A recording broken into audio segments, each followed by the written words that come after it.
Hello, welcome to National Weather Service Pocatello's weather hazard briefing for Wednesday, March 29th.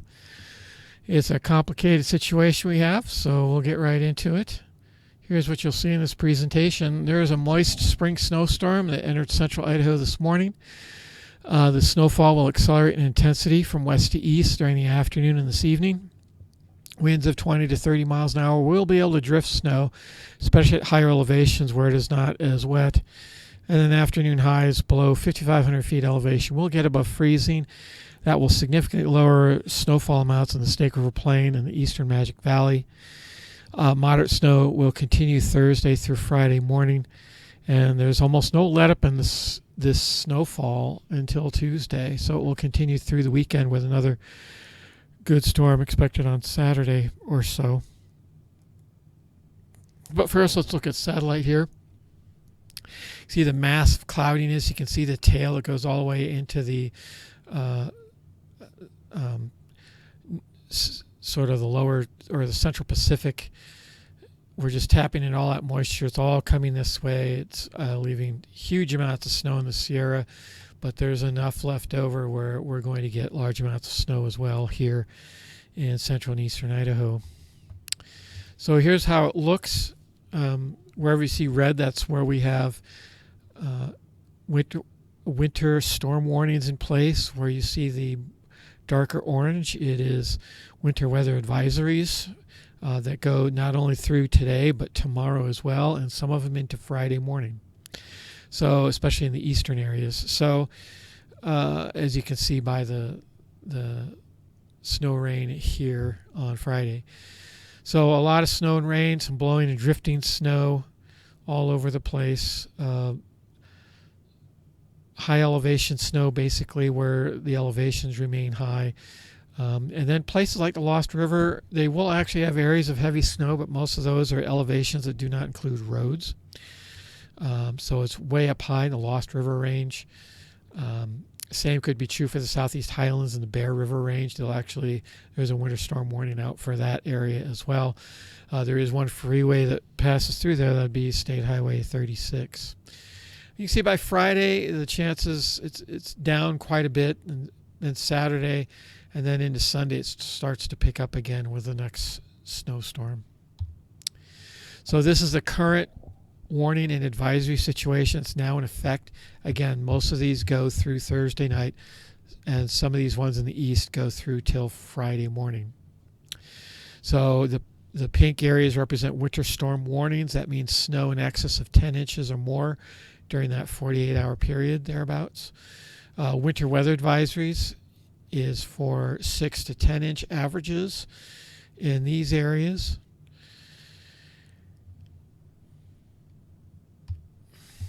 All right, so here's today's outlook.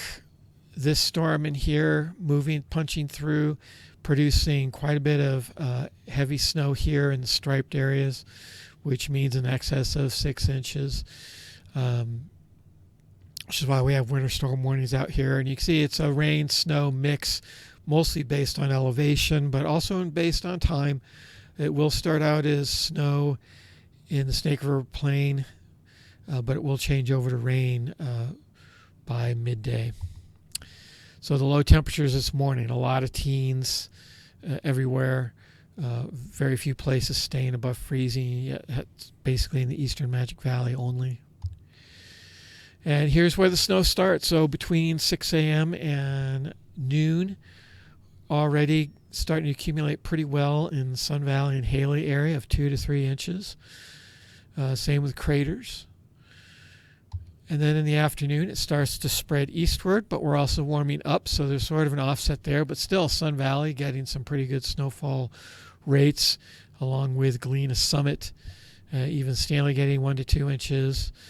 And it's starting to accumulate on some of the roads here in the higher elevations of the Snake River Plain in the Arco Desert. And then this evening, as things start to cool down, you can see the snow accumulations pick up again. And then for the late night hours, you can see it's pretty much snow everywhere, at least east of Jerome. And light amounts at this point, but still that's just adding on to what already has fallen. All right, so this morning these are wind gusts. So anything like the dark blue would probably help drift snow. And fortunately, there's not a whole lot of snow down here to drift, but there is in some of these other locations. So watch for that. And then in the afternoon, while it does let up down here in the Eastern Magic Valley, you can see it does start to spread eastward into other, especially mountain locations. All right, so if we take all that snow and add it all up for the today and tonight period, this is what you would get. And this will definitely be our heaviest 24-hour period of the next 72. So you can see Galena Summit 8 to 12 inches, Ketchum 6 to 8, Haley 4 to 6, going over Monida Pass 6 to 8 inches, up in Reynolds, and the other pass up in here 4 to 6. The further south you go, the less accumulation, probably because it'll be pretty dense snow, pretty wet snow. The high temperatures today, fairly warm, as you can see, 42 degrees all the way up to Ashton. So a lot of these places, even Driggs, will be seeing a rain or a snow changing over to rain. And then low temperatures overnight, you can see we've lost a lot of those teen temperatures, so we're staying kind of mild with all the cloud cover and the mild air now over us. But still getting below freezing and allowing the accumulation of snow. Here's the national forecast for day 2. You can see, so this would be on Thursday. You can see areas where it's going to stay snow here, rain-snow mix. Again, mostly based on elevation, but also based on time as well. So Thursday morning, you can see still going pretty good, mostly in the northern areas. And then at Thursday afternoon, starts to pick up a little bit here south of Burley in the southern hills, and also up here in the Island Park area. And then Thursday evening, you can see the pattern starting to shift to our southeast corner from our northwest, and as increases down here, especially in the Bear River range. And then late, after midnight on Thursday night, so called here Friday for some reason, definitely lightens up as the storm sort of dies down for a little bit. So here's Thursday morning. Wind gusts. So Thursday definitely windier than Wednesday. Look at how it's all spread up throughout the entire Snake River Plain. So, but again, pretty wet snow. I don't know how much that's going to blow around. And you can see elsewhere in the mountains, the winds are considerably less. And then Thursday afternoon, though, it begins to pick up, especially in the lower elevations, but even some of these southern hills and getting into these mountains east of Idaho Falls and Blackfoot. Even windier Thursday night, probably our windiest period. All right, so the 24-hour snowfall for Thursday and Thursday night, you can see it's not as much, but still some significant snow.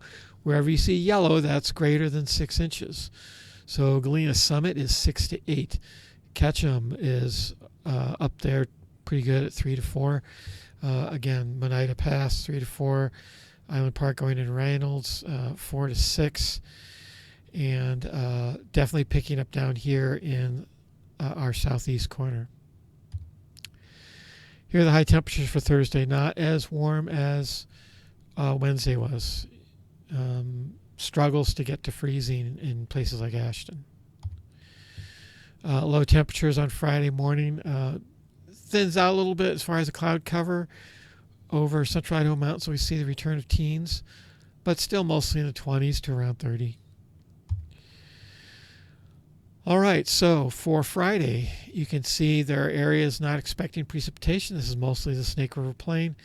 You can see a lot of it snow as we start to cool down a little bit and are on the cold side of the storm. You can see Friday morning, and this is pretty much the end of it right here by noon. These will accumulate. You can see it's less than an inch for most locations. It's just hanging on here in the eastern highlands. Still very windy still on Friday. So better chance of some blowing snow as temperatures cool down somewhat, although you can see it's still very mild here in the eastern Magic Valley, so not expecting a whole lot of drifting snow there. But elsewhere, you could see some. And then overnight on Saturday morning, temperatures starting to cool back down and below normal for this time of year. I will say that. That's all I have. If you have any further questions, you can always contact us at this telephone number. Check out the weather yourself at weather.gov/Pocatello. Thanks for watching.